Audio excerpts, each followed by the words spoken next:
안녕하세요. 오늘은 오피스텔 관련돼서 조금 말씀을 드릴 게 있어서 지금 영상을 만들게 되었습니다. 설명을 좀 드릴게요. 그 오피스텔 같은 경우에는 왜 이렇게 인기가 좋냐 하면은 이제 영상마다 제가 소개를 드리지만은 여기서 한 번 더 좀 짚고 넘어갈게요. 왜냐하면 댓글로 이제 질문을 주시는데 이 부분에 대해서 아직 조금 이해가 많이 이제 안 되시는 분들이 많은 것 같아서 설명을 좀 드리겠습니다. 자, 오피스텔 같은 경우에는 말 그대로 상업용 시설이에요. 그래서 주택이 아니기 때문에 기본적으로 주택수로 취급이 안 됩니다. 그래서 자, 내가 A라는 오피스텔에 당첨이 돼가지고 여기에 들어가서 이제 거주를 합니다. 거주를 하시면 하면서 이제 자 B라는 아파트 공고가 뜨고 뭐 C라는 아파트, D라는 아파트 분양 공고가 계속 뜨잖아요. 그러면은 B의 청약을 무주택 신분으로 할 수가 있습니다. 무주택 신분이에요. 무주택. 자, 전혀 상관이 없어요. 청약을 하시면 되고, 자, B에 떨어졌습니다. 그리고 또 C라는 분양 아파트가 뜨면 또 청약을 하시면 됩니다. 또 무주택이에요. 자, 여기에 떨어지고 또 D라는 아파트가 또 뭐 한두 달 뒤에 떠서 또 청약을 합니다. 그래도 역시 무주택으로 그냥 청약하시면 됩니다. 다만 등기를 쳤는데 자, 이제 A라는 오피스에 당첨이 돼서 내가 들어가서 이제 삽니다. 실거주를 해요. 실거주를 하고 만약에 내가 이제 운이 좋아서 B라는 아파트에 당첨이 됩니다. B라는 아파트에 당첨이 돼요. 자, 그랬을 때는 나중에 그냥 쭉 살면 상관이 없는데 얘를 팔던지 해야 합니다. 그럴 때는 2주택자가 되는 거예요. 2주택자가. 이 부분이 중요한 거예요.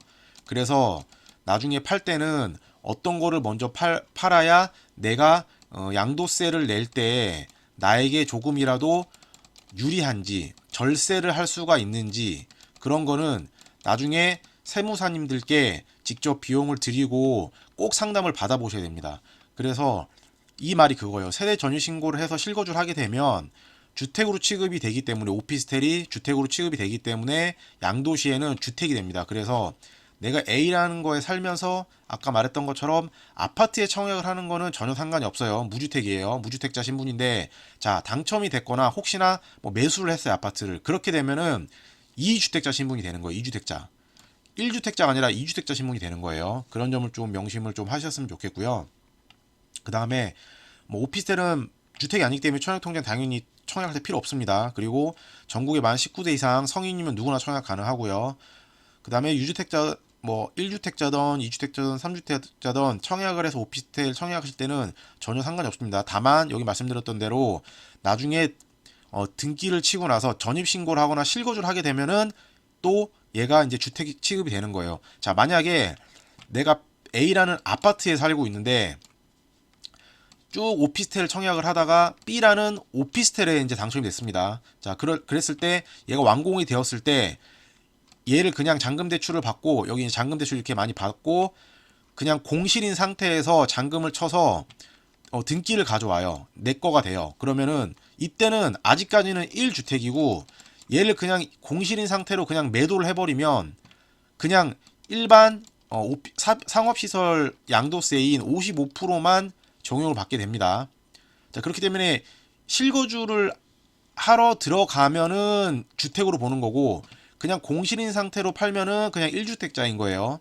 자, 이제 그 차이점을 좀 아셔야 돼요. 그렇기 때문에 내가 만약에 주택이 있는 분들이 오피스텔에 당첨이 돼서 나중에 차익 실현을 할 때 전매가 만약에 불가능한 오피스텔이다 그러면 자, 얘를 선택을 하셔야 돼요. 그냥 뭐 전세를 준다거나 월세를 준다거나 해가지고 이 주택자 신분으로 계속 끌고 갈 것이냐 혹은 그냥 팔고 싶으면은 전세나 세입자를 들이지 말고 자, 등기를 가져오자 말자 공실인 상태로 매도를 하시면 됩니다. 그렇게 하시면 돼요.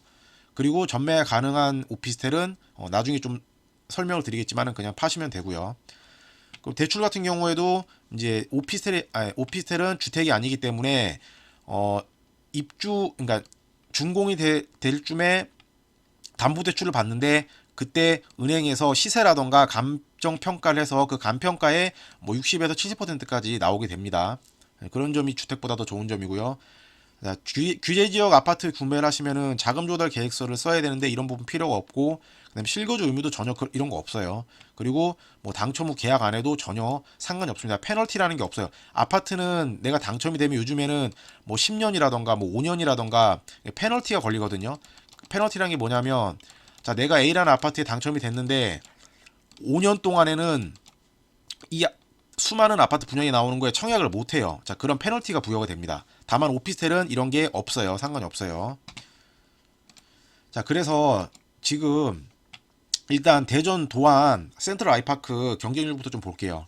여기 보시면은 여기가 이제 경쟁률인데, 자, 1단지 경쟁률은 이렇게 돼 있고 2단지 경쟁률은 이렇게 갑자기 엄청 올라가 있고 3단지도 엄청 올라가 있습니다. 왜 그래요?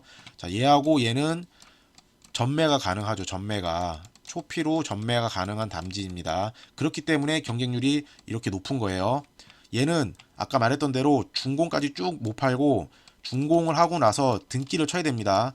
그래서 내가 공실로 판매를 할 거냐, 아니면, 자, 1번 공실로 판매를 할 거냐, 2번 방법은 전세나 월세를 주고 뭐 세입자를 줄 거냐, 아니면 내가 직접 들어가서 뭐 실거주를 할 거냐, 뭐 이렇게 세 가지 방법은 있어요. 뭐 요거는 그렇게 아시면 되고, 자, 중요한 거는 요 부분이에요. 요 경쟁률 보면은 엄청나게 나왔죠. 뭐 100대 1 수준이 아니라 뭐 650대 1, 1500대 1, 뭐 이렇게 나와 버렸어요.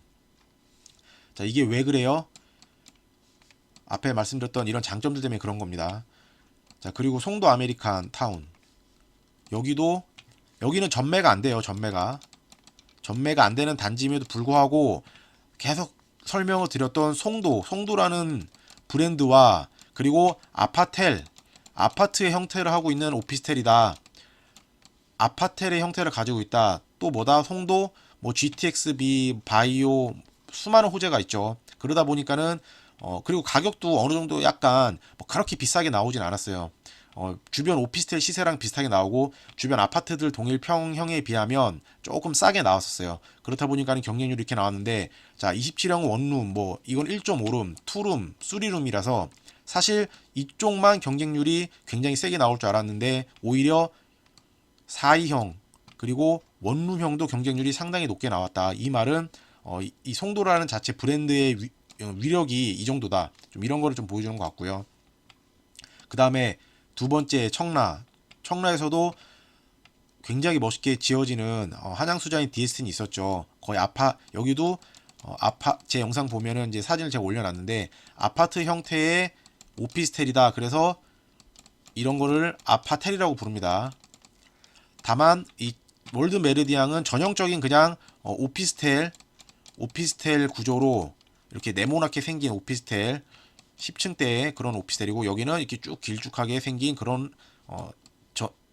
대단지의 아파트 형태의 오피스텔이다. 그러다 보니까는 아무래도 경쟁률 보시면은 여기가 분양가가 동일하게 거의 뭐 3룸이라서 거의 비슷한 타입의 크기인데도 불구하고 경쟁률은 여기가 더 높았다. 가격이 여기가 더 높음에도 불구하고, 자, 이런 거는 이런 아파트 형태의 오피스텔이 더욱 인기는 좋다. 좀 이런 거를 보실 수가 있고요. 그 다음에, 자, 여기도 좀 눈여겨 봐야 돼요. 왜냐하면, 자, 여기가 84형, 자, 아파트 25평 크기였는데 분양가가 8억이 넘었고, 고층 같은 경우에는 최고가 8억 9천이었어요. 운정에 지금 34평짜리 GTX 옆에 있는 삼총사 대장단지들이 34평이 이제 뭐 9억 10억 하고 있는데, 자, 경의 중앙선 운정역 앞에 있는 25평짜리가 8억 9천이었어요.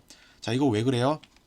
여기도 방금 말씀드렸던 대로 굉장히 대단지의 아파트 같은 오피스텔이다. 거의 뭐 여기는 아파트 단지보다 더 커요. 웬만한 아파트 단지보다. 왜냐하면 이거 두 개만 합쳐도 세대가 벌써 2600세대고 아파트까지 합하면 3000세대가 넘어요, 여기가.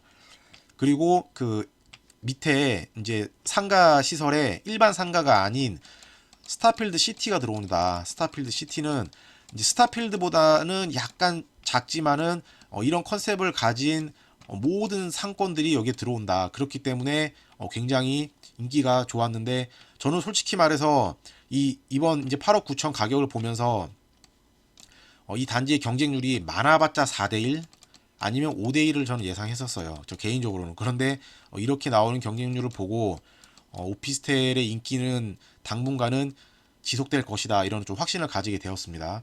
자, 그래서 오늘의 결론을 좀 말씀을 드릴게요. 자, 마지막으로 제가 천안에서 힐스테이트 포스트를 놨는데 여기 이제 글을 먼저 읽어 드릴게요. 자, 이렇게 입지도 좋고 전매가 가능한데 세대 수가 많으면 초피가 낮게 매수 가능하다. 자, 이게 무슨 말이냐? 여기 자, 이런 수많은 아파트 단지 오피스텔 단지들을 보시면서 내가 어떻게 투자를 해야 되냐? 당첨이 여기가 되겠어요? 여기가 당첨이 되겠어요? 여기가 당첨이 되겠어요? 뭐 되실 수도 있겠죠. 되면 운이 정말 좋은 건데 거의 떨어진단 말이에요. 다 거의 떨어져요. 그러면 내가 어떻게 돈을 벌어야 되느냐? 자, 내가 계약금을 갖고 있던 5천만 원에도 6천만 원 갖고 있던 분들은 자, 천안아스 퍼스트가 예를 들어서 막 5천만 원이 계약금이다 그러면 이 현금이 있으신 분들은 천안아니역 퍼스트 그 계약날 있죠. 계약날 당첨자 발표날 여기 모델하우스 쪽으로 가세요. 가가지고 이쪽 근처에 부동산이라던가 자, 모델하우스 가면 업자분들이 많이 나와 있습니다. 업자분들이 이렇게 많이 막 나와 있어요. 왜냐하면 이분들이 당첨이 되신 분들 중에 그냥 초피로 팔려는 분들이 있어요. 자, 내가 만약에 당첨이 됐어요. 그러면 내가 그냥 초피를 받고 팔려는 사람이 되지만은 사실 확률상으로 내가 당첨이 된다기보다는 떨어질 확률이 많거든요. 그럼 떨어지면 손 놓고 있을 거냐? 그게 아니라 현장에 달려가서 반대로 생각을 하시는 거예요. 자, 이렇게 세대수가 많으면 전매를 초피를 받고 매도를 하려시는 분들이 많아요. 뭐 조금 안 좋게 말하면 던진다고 표현을 하는데 어쨌든 간에 초피를 받고 매도를 하시는 분이 많은데 세대수가 많으면은 던지는 분들이 많으면 아무래도 뭐예요? 초피가 내려가겠죠. 이게 뭐 500만 원이 될지 1000만 원이 될지는 몰라요. 그날 현장을 가봐야 돼요. 그런데 어쨌든 제가 봤을 때는 1000만 원은 안 넘을 것 같아요. 그러면 자, 경쟁이 붙으면 어떻게 돼요? 500이 될 수도 있고 700이 될 수도 있고 고층은 뭐 1000이 될 수도 있겠죠. 그러면 내가 일단은 5000에다가 만약에 1000이 고층 1000짜리를 잡았다 그러면 자, 6천만 원을 가지고 이걸 매수를 합니다. 매수를 하고 나서 계약을 하세요. 계약을 5천금 내고 계약하시면 자, 얘가 한 6개월만 지나서 보시면 이렇게 입지가 좋고 대단지에 천안 아산역 바로 옆에 있는 입지가 좋은 그런 아파텔 형태의 단지들은 피가 더 붙습니다. 초피를 낮게 매수 1000만 원을 주고 해도 나중에 최소 1000만 원을 더 붙여서 2천만 원의 프리미엄을 받고 파실 수가 있어요. 그러니까 그렇게 된다는 게 아니고 그렇게 충분히 가능하다는 겁니다. 자, 그래서 이런 방법도 있으니까 그냥 이런 아파트 단지들을 이제 청약 경쟁률을 보면서 와, 세다. 이제 다음 또 현장을 노려봐야 되겠다. 이렇게 그냥 지레 포기를 하지 마시고 조금 생각 있으신 분들은 이런 현장에 달려가가지고 한번 이런 걸 한번 알아보세요. 꼭 투자를 하시라는 게 아니라 정말로 이런 분위기가 되는지 한번 내가 느껴보고 경험이 쌓이면 다음에 또 비슷한 현장이 있을 때 그런 투자가 가능합니다. 그렇기 때문에 이런 거를 꼭 말씀을 드리고 싶어서 오늘 영상을 찍어드렸습니다. 자, 구독과 좋아요 부탁드리고요. 혹시 이런 내용 관련돼서 질문 있으시면 언제든지 댓글 달아주시면 제가 확인하고 댓글을 달아드리도록 하겠습니다. 감사합니다.